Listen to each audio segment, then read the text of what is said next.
Toe sê Jesus vir sy disippels, as iemand agter my aan wil kom, moet hy homself verloon en sy kruis opneem en my volg. Want elkeen wat sy lewe wil red, sal dit verloor. Maar elkeen wat sy lewe om my ontwil verloor, sal dit vind. Want wat baat dit 'n mens as hy die hele wêreld win, maar aan sy siel skade ly? Of wat sal 'n mens gee as losprys vir sy siel?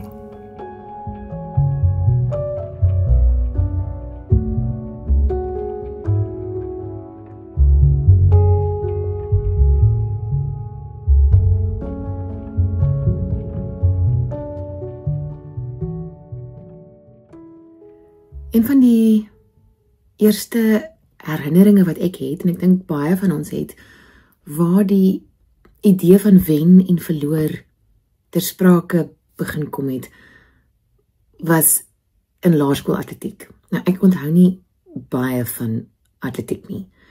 Sintuiglik onthou ek verskriklik baie. Ek onthou die reuk van die gesnyde gras. Ek onthou hoe my hart in my borskas geklop het, net voor hy skoot afgaan. Ek onthou my blou seertone na my eerste hekkieswedloop. En ek onthou my pa, wat 'n baanbeampte was, en my op een of ander manier altyd gevang het. Of ek nou tweede gekom het, of ek nou vierde gekom het, of waar ek ook al geland het, van 1 tot 8. My pa het daai nommer omgeruil met wie ook al anders daai nommer het, en hy het my gevang. So op die ouend het ek eintlik nie omgegee hoeveelste ek kom nie, want ek het geweet, my pa gaan my vang. My mees onlangse herinnering van kom ons stel dit nou sagkens, om dalk 'n verloorder te wees, of om nie noodwendig te gewen het nie, op die gebied van moederskap, was nou die aand. My 6-jarige het vir my hierdie preek gegee. Hy het nie vir my preek afgesteek nie, hy het nie eintlik bedoel om vir my iets te gee, behalwe om sy frustrasie te deel nie, en tog het hy wou nie tandeborsel nie, hy wou nie enige opdrag uitvoer nie, en met groot trane in sy oë het hy dit heeltemal verloor en vir my geskree, loser! En iets in my het, voor ek reageer het, geweet ek moet gou daarmee gaan sit in my eie kamer. Ek het op die bed gaan sit, ek het dit laat insink, en dit was nie so erg soos wat ek gedink het sou wees nie. En toe het ek opgestaan en die hele, jy praat nie so met jou ma of enige iemand anders nie, al is jy hoe kwaad, gesprek gehad. Die dag daarna het ek weer by hom gaan sit en vir hom gesê, al het ek het bedoel dat jy nooit iemand anders 'n loser mag noem nie, dink ek tog jy was reg. Mama is 'n loser. Weet jy hoeveel goed het ek al verloor? My sleutels, my beursie, my foon. Ek verloor dikwels my meer. Ek verloor die afgelope tyd die heeltyd my mooiste kussings en duvets, want Benji, is ons rescue puppy, is in die huis. Ek het nou die dag vir die eerste keer 'n armdruk geveg teen my oudste kind verloor. En dan groter, ek het mense verloor, soos vir pappa. Ek is 'n los klos. Dit het ek nie vir hom gesê nie, dit het ek op papier neergeskryf. En 'n mens sou dink dat as jy so baie oefening het in verloor, dit makliker kom. En tog kies ek dit steeds nie. Dit kies toevallig, baie keer vir my. Iemand het gesê, die lewe is 'n reeks verliese. En ons hele geloof, al Jesus se leringe, is op een of ander wyse gegrond op die een wat laaste is, sal eerste wees. Ons vergeet dit net gerieflikheidshalwe in die regte lewe. Hoekom is dit so moeilik? Hoekom probeer ek my kinders ten alle koste beskerm teen swaar kry en verlies. Hoekom as hulle nie die span gehaal het, of eerste gekom het,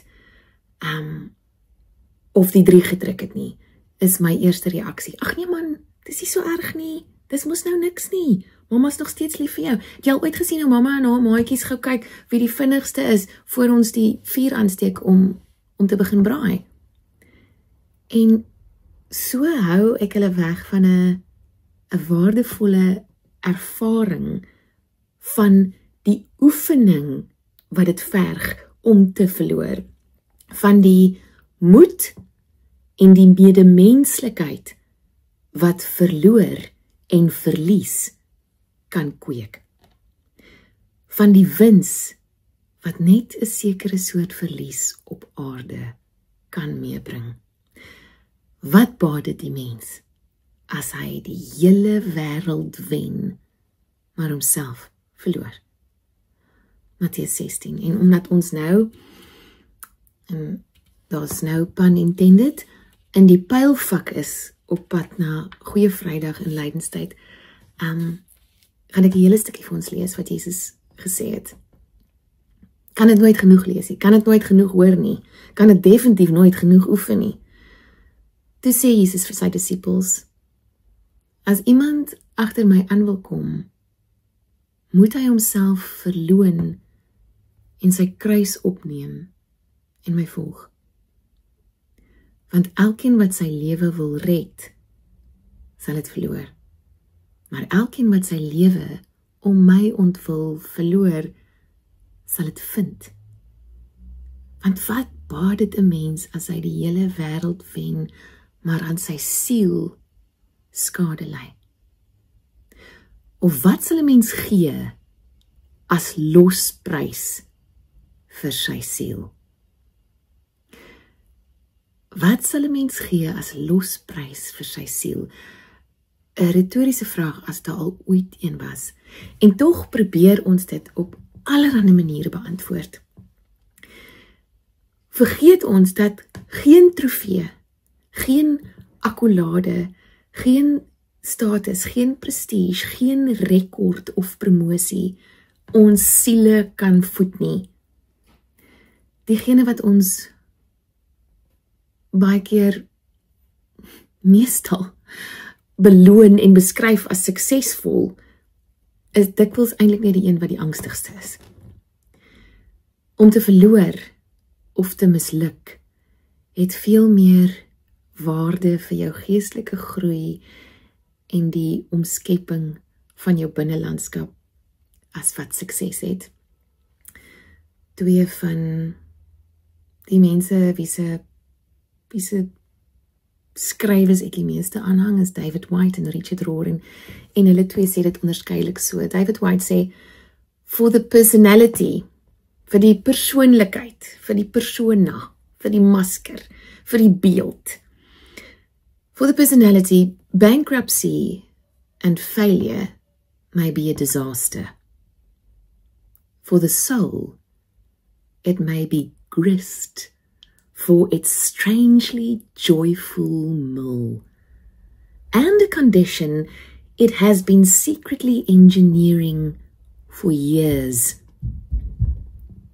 Richard Rohr sê, success has absolutely nothing to teach you spiritually after age 30, waar meeste van ons nou is.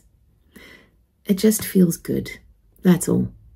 Everything you learn at my age, in my 70s now, is by failure, humiliation, and suffering.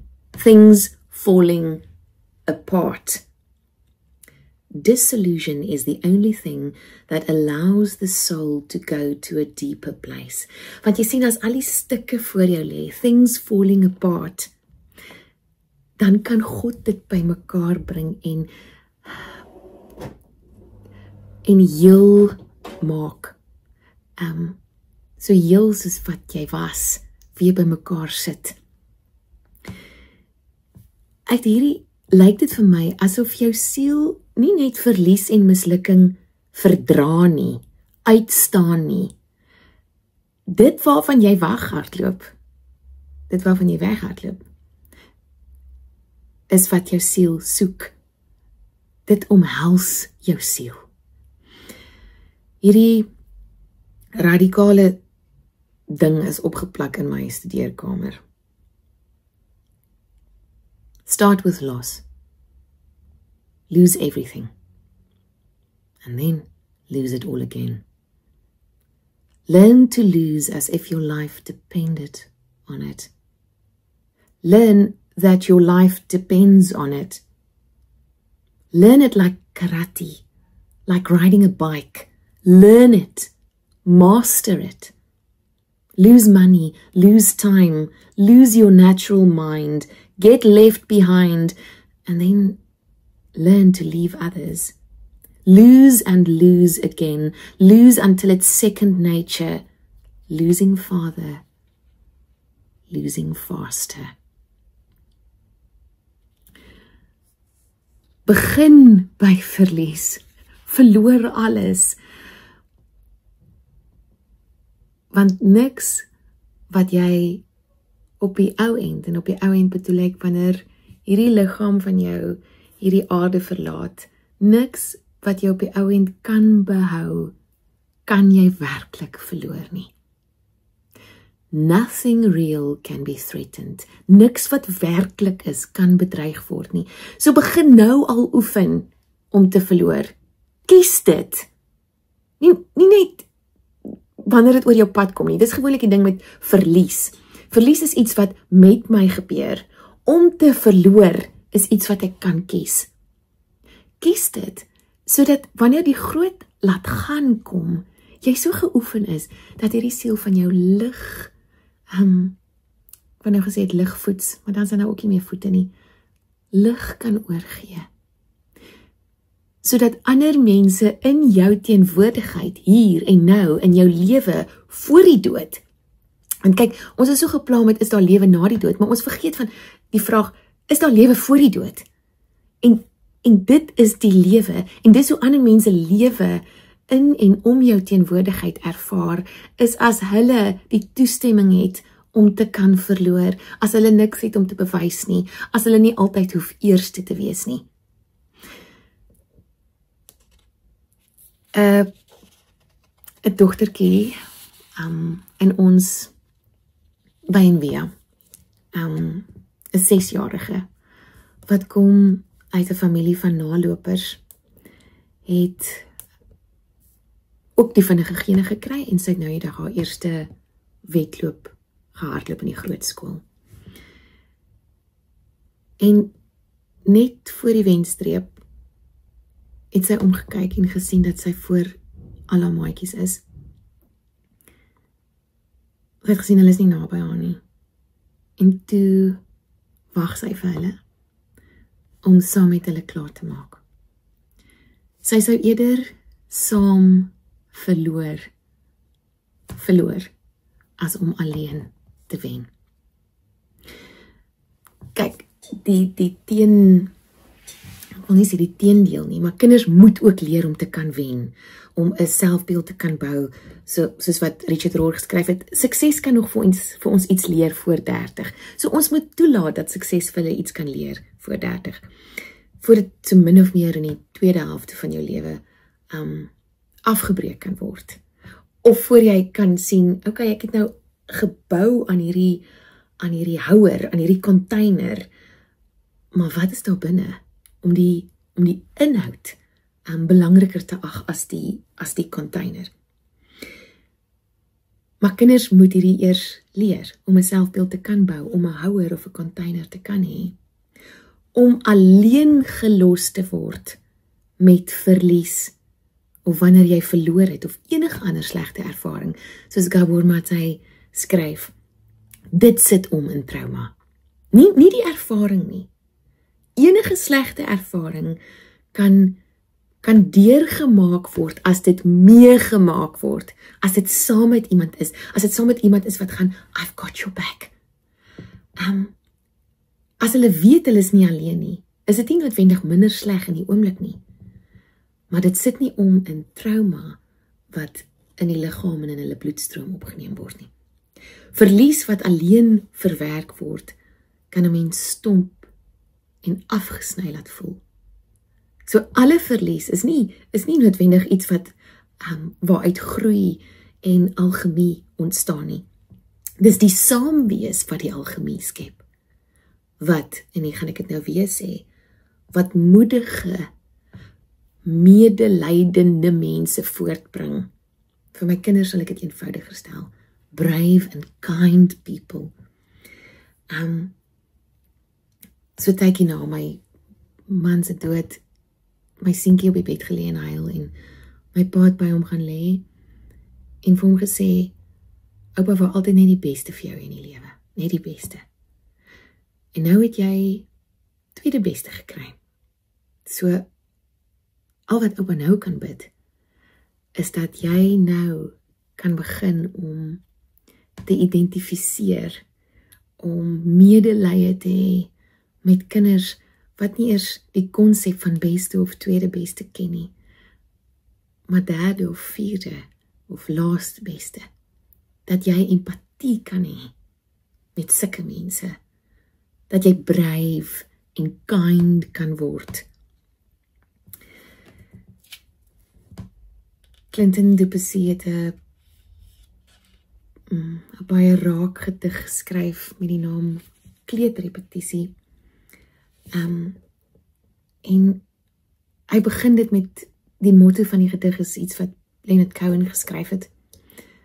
Everybody got that broken feeling, like their father or their dog just died. Jy skud hande met verlies. Jonk word jy verwond met jou eerste hond wat sterf, voordat hy oud kon word. Jy onthou jou pa wat jou probeer troos, wat vertel dat jy 'n ander een in sy plek sal kry, maar jy soek een presies soos die een wat jy aan die dood afgestaan het. Een met onhandige pootjies, wat al agter sokkies en skoene aanwaggel, onvasploeter, sniffel die lewe ontdek, op sy rug omrol, maak hap na jou hand, een met oogies wat bons vol bestaan, wat kom slaap op jou skoot, wat jou met sy lewe vertrou. En dan, veel later, op 'n dag wat jy nooit sal kan vergeet nie, jou pa wat sterf en jy wat alleen op die vervalle werf soek, in jou kop na beelde van 'n klein bondeltjie hond, toegedraai in sy kombers, begrawe in die hoek van die tuin onder 'n hoopie grond, en jy hoor weer jou pa wat probeer troos, om saf vir jou 'n ander een kry. En iewers in jou, knip 'n hekkie toe, word 'n kers uitgeblaas. As ons nie hierdie reeks verliese, waarmee almal gaan sit, everybody got that broken feeling, like their father or their dog just died, as ons nie hierdie reeks verliese waaruit die lewe bestaan, nie net gaan normaliseer, of uithou, of uitstaan nie, maar vier, as broodnodige sielsreise, dit waarvan Jesus gepraat het, as redes om saam te staan, dan gaan daar 'n hekkie toe gaan, en die meeste mense gaan 'n kers uitblaas, en hier op aarde rondloop asof hulle nog lewe, maar binnekant is dit dood. Mag ons kinders, en die binnekinders in ons, waarmee ons nog leef, so omhels, dat ons hulle nie in watte hoef toe te draai nie. Elizabeth Kubler-Ross het geskryf, "The most beautiful people we have known are those who have known defeat, known suffering, known struggle, known loss, and have found their way out of the depths. These persons have an appreciation, a sensitivity, and an understanding of life that fills them with compassion, gentleness, and a deep, loving concern. Beautiful people do not just happen.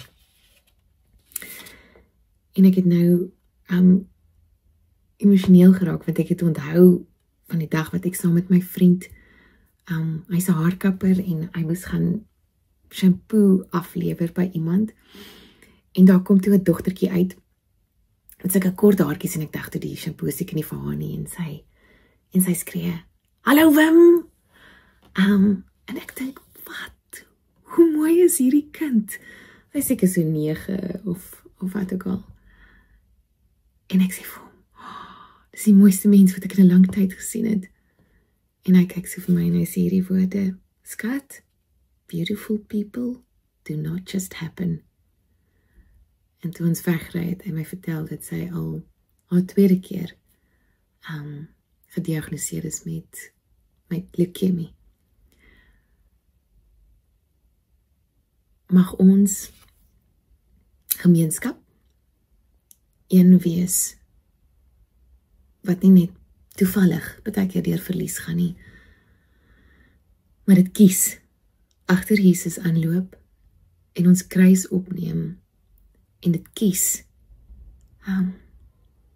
nie as 'n doodsvonnis om daar in die dieptes rond te karring en op ons tande te kners nie, maar as 'n manier om werklik hierdie lewe en alles wat die lewe meebring en oor ons pad bring te kies, om ja te sê, en dat al ons nees uit daai ja uitvloei.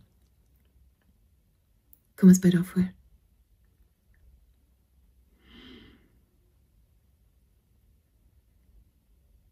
Here,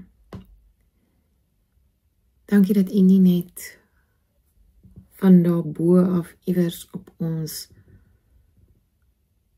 gegil en geskree het, of net soos 'n clockwork God is, wat net so baie keer inswing en alles kom regmaak en mense kom wakker skud en dan weer weg is nie. Dankie dat U hierdie pad kom loop het en vir ons kom wys het hoe om hierdie pad te loop.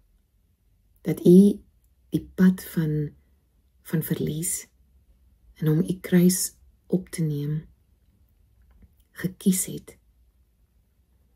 Dat U dit aan U lyf gevoel het.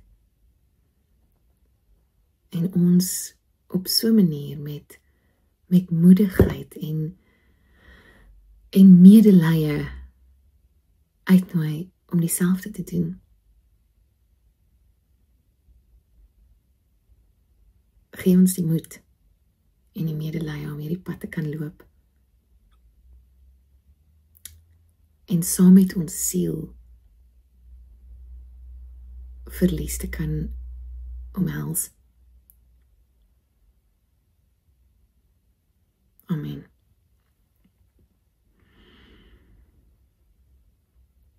Ek hoop hierdie week is vir jou mooi. Soos wat iemand gesê het, beautiful and brutal, soos wat die lewe is, brutal. En dat jy nie sal wegskram van alles wat die lewe oor jou pad bring nie, en dit ook sal kies. En baie dankie vir almal wat moedig en blymoedig aanhou gee ook om hierdie platform moontlik te maak week na week. Jy kan finansiëel bydra deur die SnapScan kode te gebruik of op Envia se webtuiste die bankbesonderhede kry.